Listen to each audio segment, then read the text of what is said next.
রমজান শুরু হওয়ার অপেক্ষায় আছেন? কবে থেকে রোজা শুরু হবে? চাঁদ কবে দেখা যাবে? এসব নিয়ে অনেকের মনেই প্রশ্ন। আজকের এই ভিডিওতে আমরা জানাবো 2025 সালের রমজানের তারিখ এবং কিছু গুরুত্বপূর্ণ তথ্য। রমজান মাসের শুরু নির্ভর করে চাঁদ দেখার উপর। ইসলামিক ক্যালেন্ডার চাঁদের উপর ভিত্তি হওয়ায় প্রতিটি মাস 29 বা 30 দিনের হয়ে থাকে। তাই রমজানের চাঁদ দেখা গেলে পরের দিন থেকেই রোজা শুরু হয়। ভারতের ইসলামিক সংগঠনগুলোর তথ্য অনুযায়ী 2025 সালে রমজান শুরু হতে পারে 1 মার্চ অর্থাৎ শনিবার, যদি 28 ফেব্রুয়ারি চাঁদ দেখা যায়।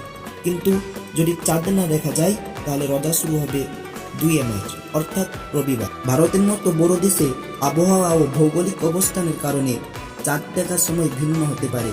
তাই কিছু জায়গায় একদিন আগে বা পরে রোজা শুরু হতে পারে। রমজানের আগে কিছু ভালো অভ্যাস তৈরি করা দরকার। 1. নিয়মিত নামাজ পড়া। 2. বেশি করে কোরআন তেলাওয়াত করা। 3. গরিবদের সাহায্য করা। 4. সুস্থ থাকার জন্য ভালো খাবার খাওয়া। 5. গুনাহ থেকে বেঁচে থাকা। রমজান আল্লাহ এক বিশেষ উপহার। এবার আপনার কাজ এই তথ্য বন্ধুদের সাথে শেয়ার করা। কমেন্টে লিখুন আপনার এলাকার রমজান কবে শুরু হচ্ছে। ভিডিওটি ভালো লাগলে লাইক দিন এবং চ্যানেল সাবস্ক্রাইব করুন।